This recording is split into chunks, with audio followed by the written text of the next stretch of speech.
Palavra da Verdade, com Hernandes Dias Lopes. Irmãos amados, vamos abrir a palavra de Deus, profeta Jeremias.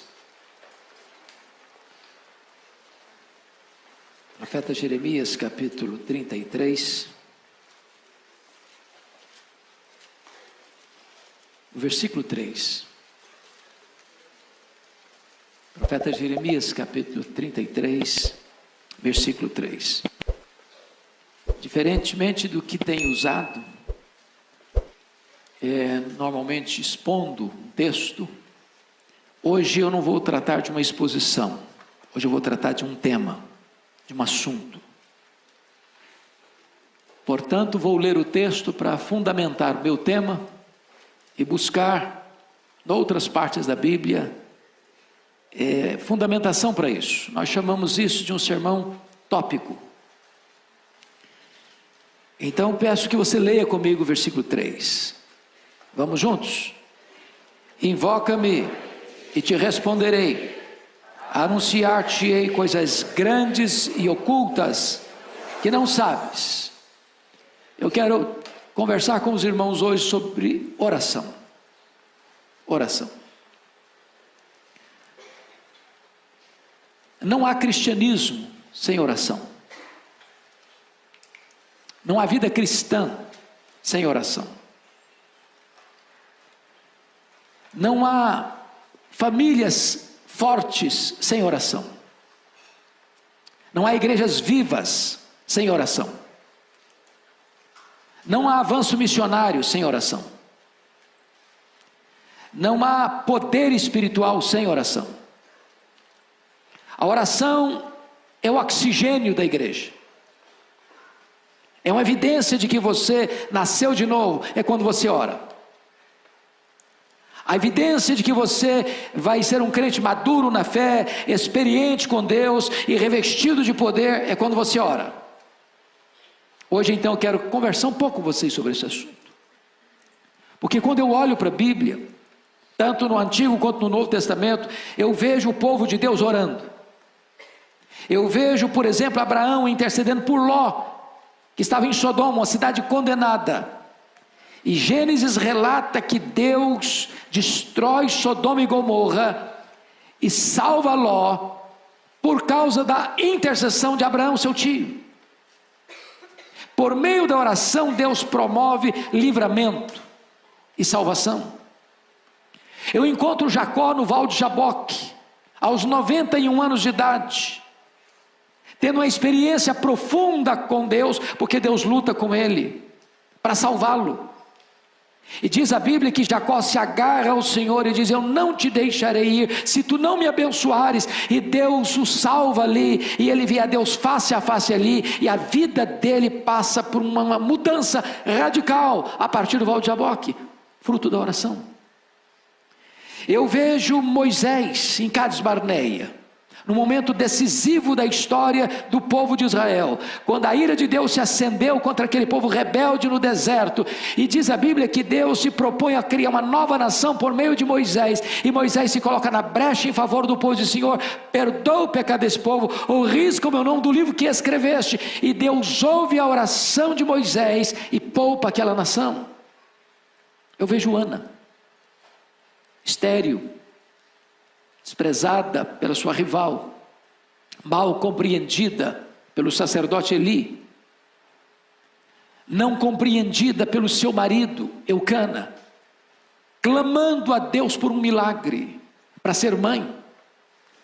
E diz a Escritura que Deus abriu a sua madre, que ela concebeu, que ela deu à luz a Samuel, o maior profeta, o maior sacerdote, o maior juiz daquela geração, fruto da sua oração.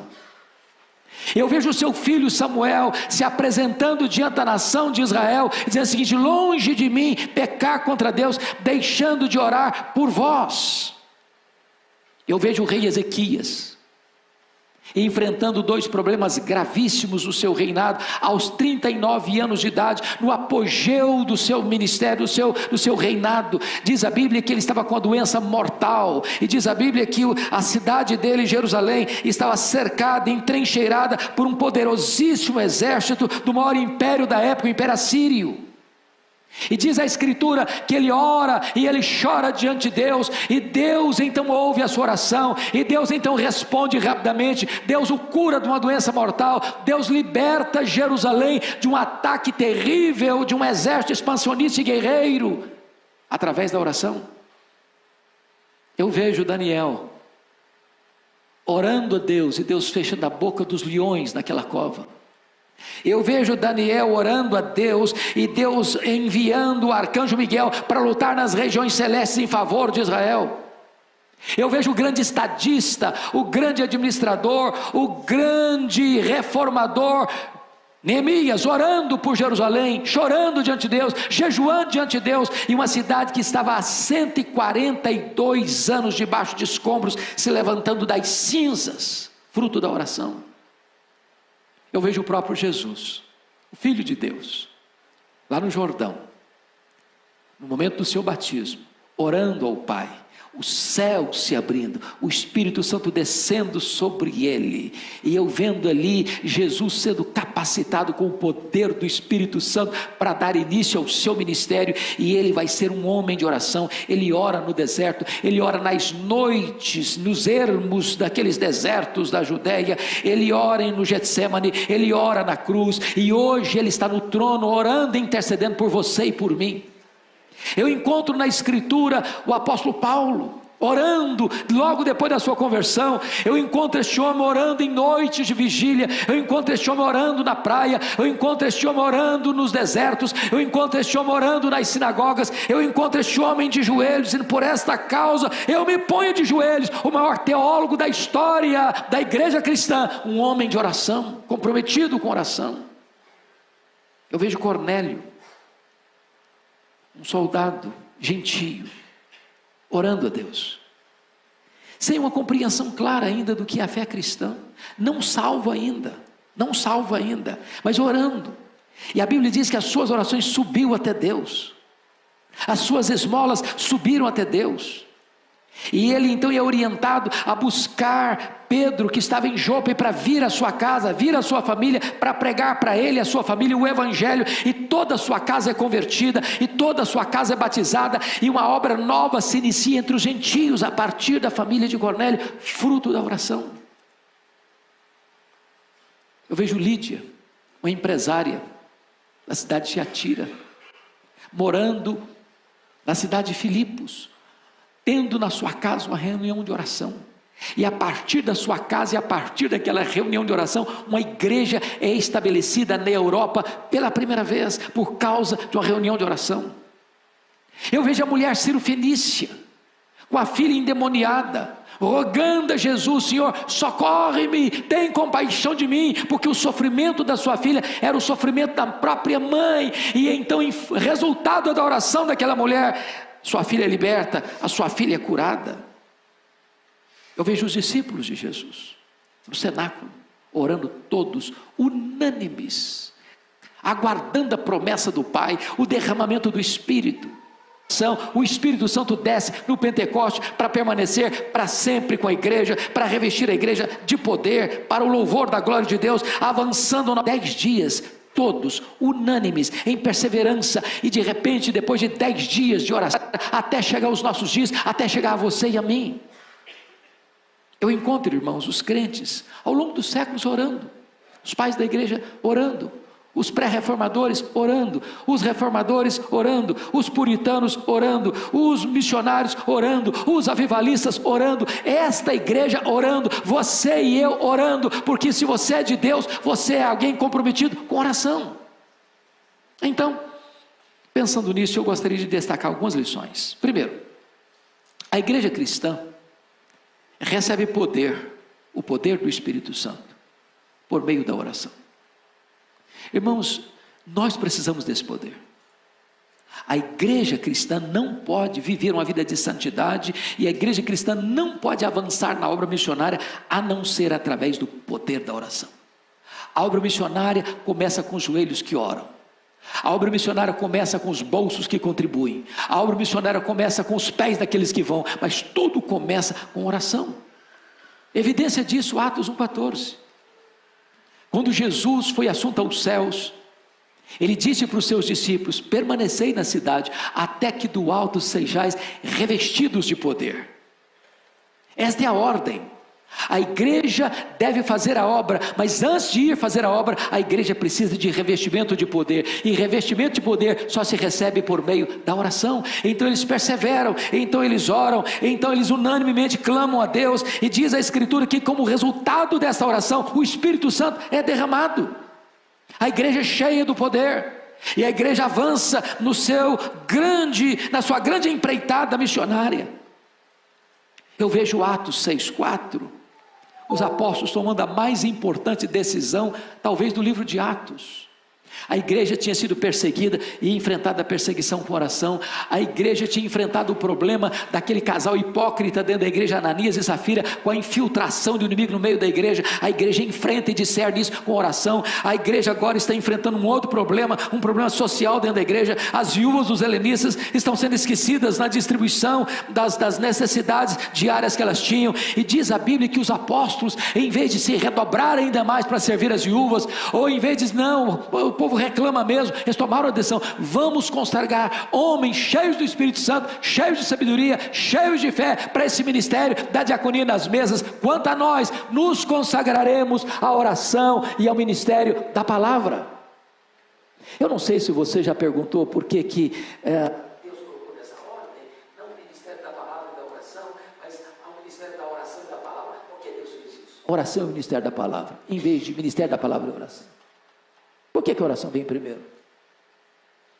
Essa pergunta já foi feita tantas vezes, os exegetas já examinaram isso tantas vezes, os estudiosos já debruçaram sobre esse assunto tantas vezes, e para mim a melhor e mais sábia resposta desse assunto vem de um irmão que já pregou no púlpito dessa igreja, um professor coreano, que ele disse o seguinte: Deus valoriza tanta pregação da sua palavra, Deus dá tanto valor à sua palavra, a palavra tem tanta primazia, ela tem tanta supremacia na igreja, que Deus colocou a oração primeiro.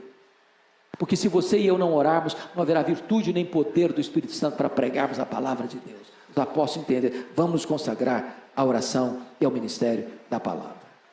Mas em segundo lugar, irmãos, a oração é a base para o avivamento da igreja. Nós queremos avivamento, nós lemos sobre avivamento, nós visitamos lugares onde Deus trouxe avivamento, nós nos alegramos com os testemunhos daqueles irmãos nossos do passado que receberam avivamento, e nós oramos para que Deus faça de novo ainda hoje, mas o avivamento vem em resposta à oração. Querem um exemplo? 2 Crônicas 7,14: se o meu povo, que se chama pelo meu nome, orar e me buscar e se converter dos seus maus caminhos, então eu ouvirei dos céus, perdoarei os seus pecados e sararei a sua terra.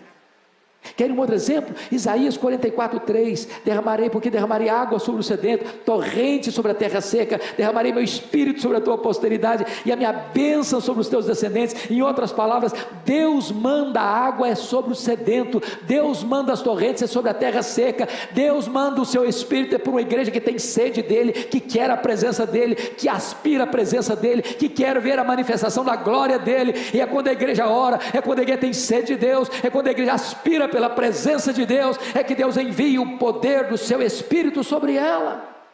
Pense comigo no Clube Santo, lá em Oxford, na Inglaterra.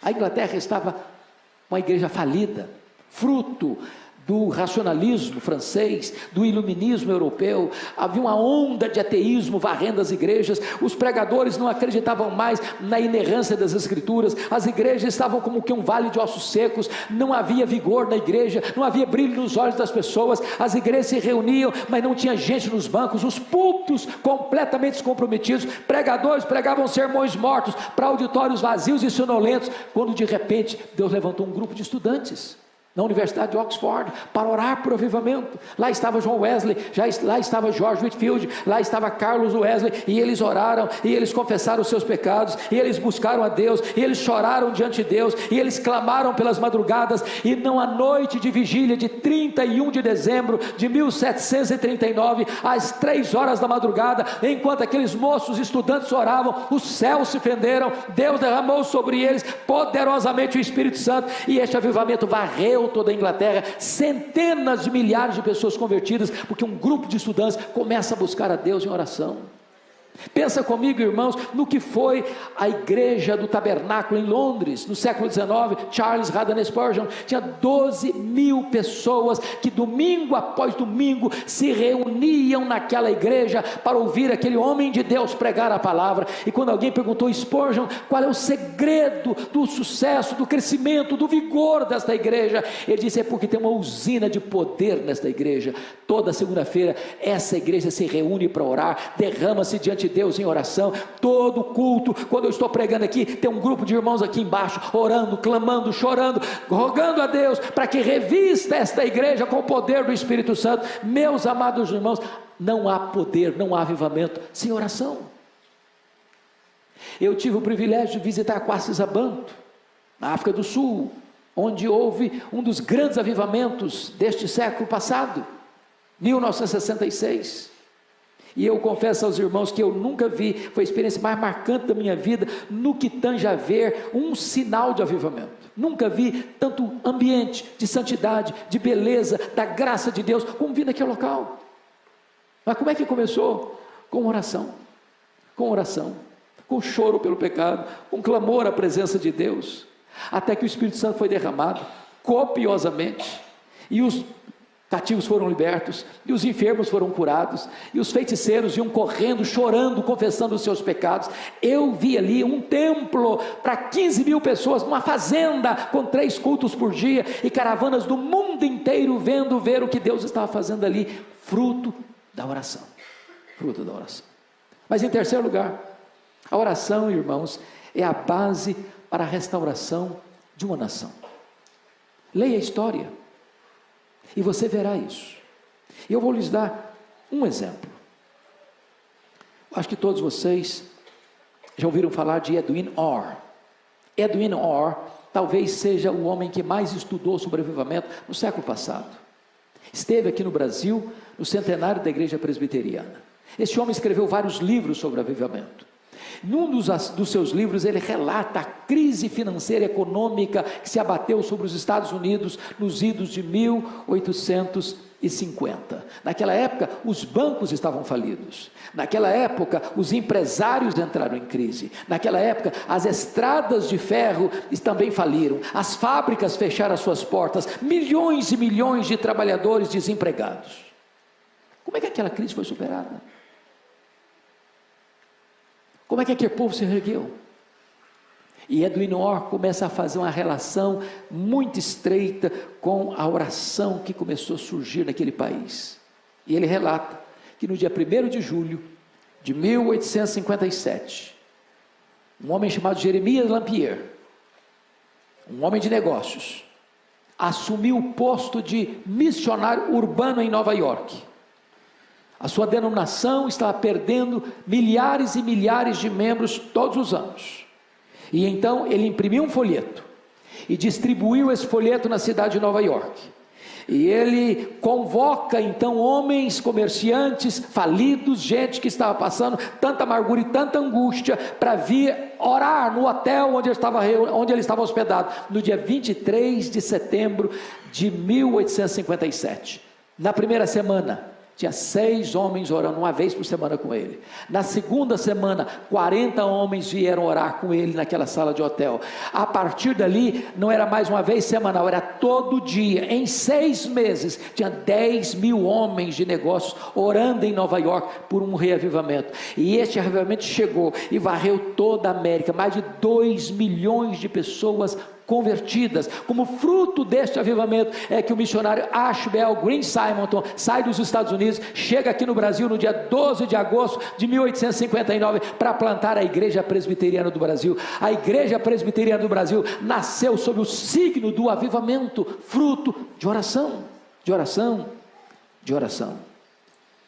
Mas ainda, irmãos, quarto lugar, a oração muda circunstâncias. Há coisas que a oração não muda, os decretos de Deus são imutáveis, mas há coisas que Deus só faz em resposta à oração.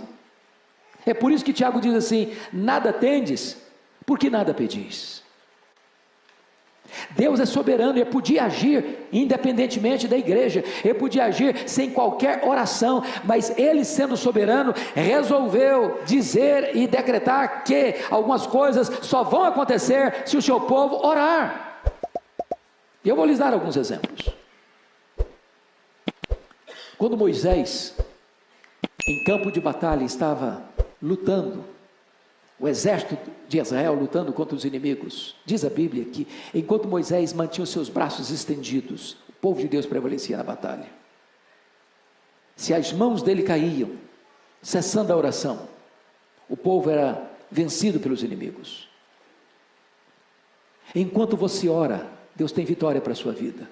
Enquanto você ora, os inimigos são derrotados na sua vida. Enquanto você ora, Deus dá vitória para você nos embates da vida. Enquanto você ora, Deus conduz você em triunfo. Deixa eu lhe dar um segundo exemplo. Quando o rei Ezequias, entrincheirado pelo exército assírio, ameaçou o rei, e eu queria que vocês entendessem um ponto importantíssimo.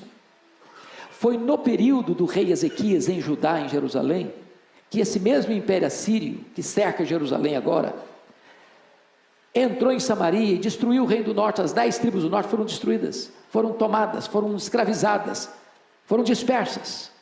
Ele derrotou aquelas 10 tribos do norte. Agora ele vem para as 2 tribos do sul, e entrincheira Jerusalém, o mesmo império, dominador, expansionista, guerreiro, sanguinário, e eles eram perversos, ninguém podia detê-los. E eles mandaram uma carta afrontosa para o rei Ezequias: renda-se, renda-se, nenhum Deus pode livrar você das minhas mãos. E diz a Bíblia que Ezequias pega aquela carta afrontosa, leva para a casa de Deus, expõe aquele problema na presença de Deus, e Deus diz: Ezequias, você não vai ter que lutar, esta luta é minha. E diz a Bíblia que naquela noite saiu um anjo do Senhor e feriu 185.000 soldados assírios, e Jerusalém foi liberta pelo poder da oração. Da oração. Diz a Bíblia em Atos 12 que Pedro está sentenciado de morte, preso, guardado em segurança máxima na prisão de Herodes, mas diz a Bíblia que havia oração incessante da igreja em seu favor. E Deus mandou um anjo, rompeu as algemas, atravessou os portões de ferro e libertou Pedro. Porque Deus pode o impossível quando o seu povo se prostra em oração. Deixa eu lhe dar um exemplo contemporâneo. Eu não sei quantos de vocês tiveram a oportunidade de ler um livreto que eu escrevi sobre mães intercessoras. Quem prefaciou aquele livreto foi Dona Eusa Lidório, mãe de Ronaldo Lidório. Ronaldo Lidório hoje, penso eu, é a maior expressão da obra missionária no Brasil e no mundo hoje. E a Dona Eusa conta uma história do que aconteceu com ele no prefácio desse livro. Ronaldo, acompanho desde a sua juventude, seu pai foi meu pastor, a nossa igreja, tanto aqui em Pinheiros quanto em Vitória, acompanha o ministério dele. E quando ele se formou no seminário de Recife, ele resolveu, antes de se formar no seminário de Recife, interrompeu os seus estudos e vai passar um período entre os Quechuas, no Peru, no meio do Sendero Luminoso. E havia um conhecimento real de que se alguns membros ou algum membro do Sendero Luminoso entrasse numa igreja e capturasse alguém, essa pessoa não sobreviveria. E ele está pregando numa igreja lá no Peru, entre os Quechuas.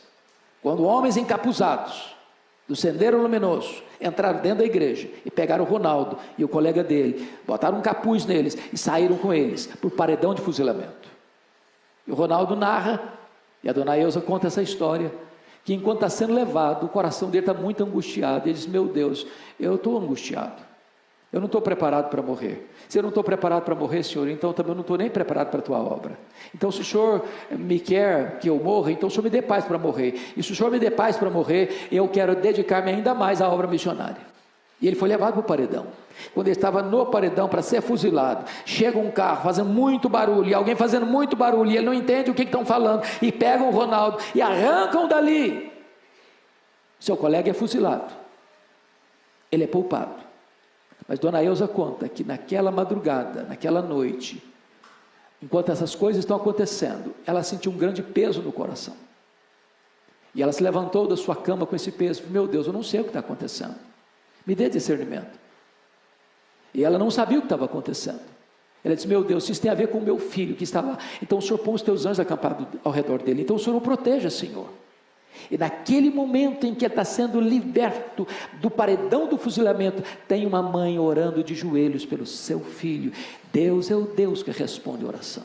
Deus é o Deus que traz livramento em resposta à oração.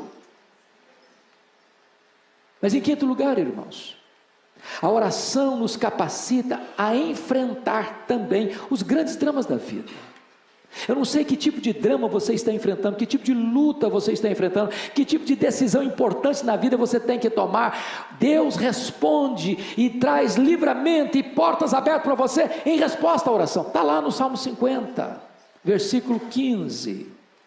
Invoca-me no dia da angústia, eu te livrarei e tu me glorificarás. Eu vejo Davi, essa é uma das cenas mais lindas da Bíblia. Davi está exilado em território filisteu. Seu sogro, rei Saul, quer matá-lo. E ele foge com 600 homens e as suas respectivas famílias. E é estabelecido na cidade de Ziclag. E de repente ele não está lá na cidade com seus homens, e os amalequitas. Eram os terroristas do deserto da época. Ninguém escapava das mãos daquelas pessoas. Eram os terroristas da época. E quando chegaram na cidade de Ziclag, botaram fogo na cidade, feriram a cidade, pegaram as mulheres, os filhos e as filhas, e levaram todos cativos com eles. Quando Davi chega naquela cena, juntamente com seus homens, ele vê a cena, ele chora, até não ter mais forças de chorar. Os seus homens aliados dele se rebelam contra ele, querem matá-lo, por causa dos seus filhos e das suas filhas, que foram levados cativos. E naquela situação de desespero, de abandono, de oposição, diz a Bíblia, que Davi se reanimou no Senhor seu Deus, e caiu de joelhos, e orou, e disse, oh meu Deus, perseguirei o bando, alcançá-lo-ei. Em outras palavras, Senhor, eu vou deixar o inimigo tomar, me dar de goleada, eu vou aceitar passivamente a decretação da derrota, ou eu vou reagir. E Deus diz para ele, reage Davi, porque tudo que o inimigo tomou de você, você vai trazer de volta. E ele ora, e Deus muda o cenário, e eles entram na peleja, e derrotam o inimigo, e tomam de volta seus filhos, suas filhas, suas mulheres, e seus bens, fruto da oração. Mas deixa eu lhes dar um exemplo mais contundente, o exemplo de Jesus. Diz a Bíblia que quando Jesus entrou no Getsêmani, depois de inaugurar a nova aliança em seu sangue, partiu o pão, entregou o cálice, ele cantou um hino, e desceu para o monte das oliveiras, onde estava o jardim do Getsêmani, prensa de azeite. Ele sabia que aquela seria a noite da traição, ele sabia que aquela seria a noite em que ele seria preso. Ele sabia que naquela noite ele seria entregue nas mãos dos sacerdotes. Ele sabia que naquela noite ele seria cuspido e esbordoado. Ele sabia que naquela noite ele seria acusado, condenado à morte.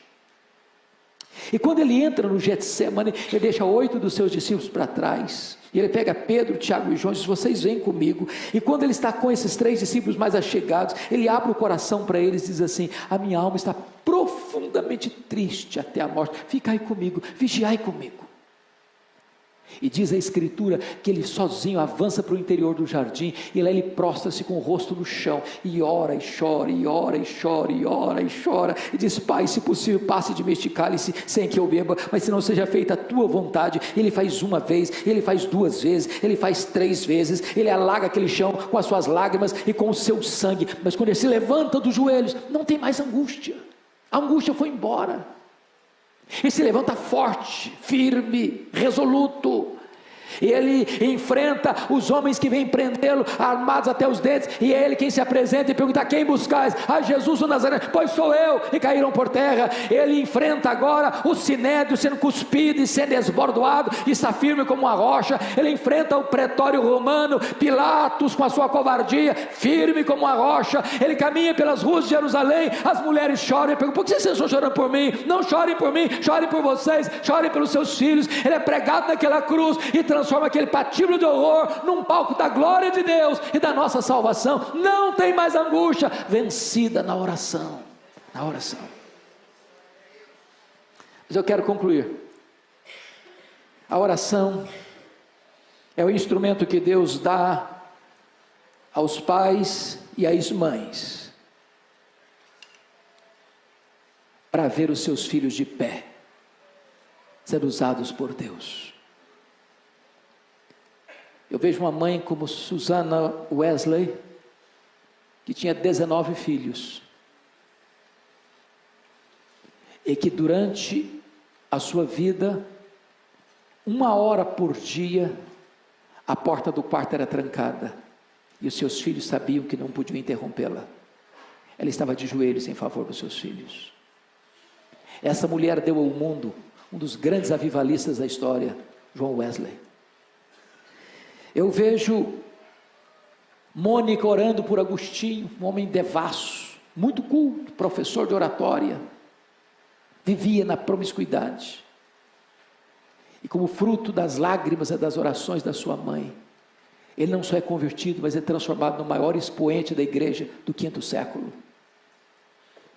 Eu vejo Abraham Lincoln, um grande estadista americano, afirmar: um filho que tem uma mãe que ora por ele, nunca é um filho pobre. Eu vejo um pastor batista, com o pastor Tim Simbala, vendo a sua filha primogênita, adolescente, sair de casa, querendo curtir os banquetes do mundo, e o pai chorando em casa, e alguém ligando para ele, diz: desista dessa menina, desista dessa filha, ela não está nem aí com você. Ele diz: não posso abrir mão da minha filha, eu não posso desistir da minha filha. E então a igreja ora, e a igreja chora, e a igreja clama por ela, e Deus vai ao encontro daquela menina, desperta o coração dela, e ela volta quebrantada em lágrimas, de volta para casa, de volta para a igreja, de volta para Deus.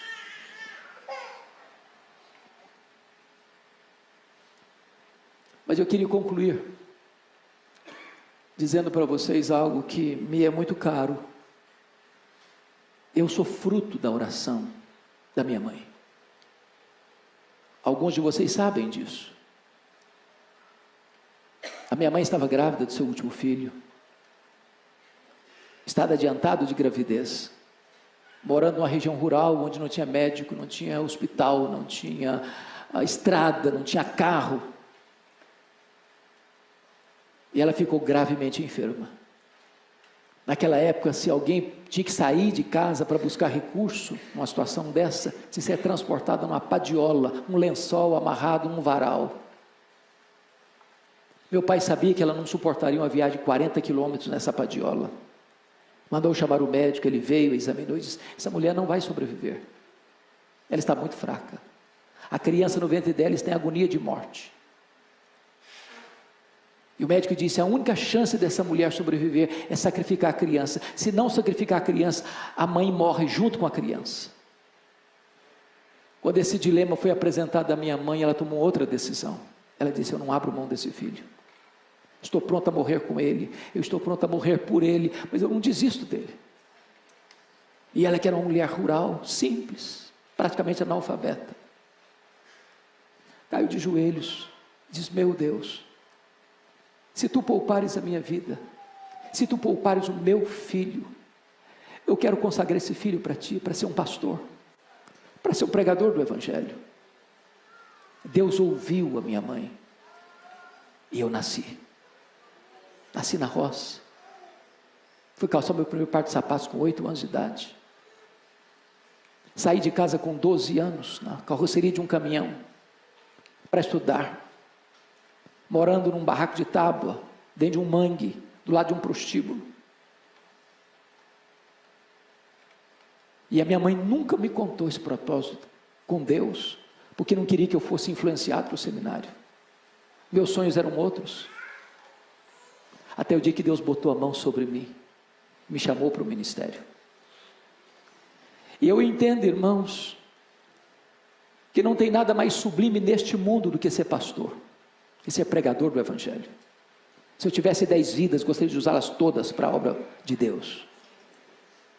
Mas uma coisa me marcou profundamente, pastor Ival, no final da vida da minha mãe. Ela já estava muito enferma. Foi a última vez que eu a vi. Ela me chamou à parte e disse: meu filho, nesses anos todos, eu nunca deixei de me levantar da minha cama de madrugada e dobrar os meus joelhos e orar por você, para que Deus levantasse você, para que Deus capacitasse você, para que Deus desse graça a você para pregar a palavra de Deus. Eu abracei minha mãe, chorei com ela, disse: mamãe, só está me ensinando a lição mais importante da minha vida. A senhora está me ensinando que de fato um filho não é pobre, você tem uma mãe que ora por ele. Deus responde a oração de uma mãe, de um pai. E Deus levanta os seus filhos para serem bênção nessa geração. Nós precisamos conhecer o Deus que tem poder e o Deus que responde às orações do seu povo.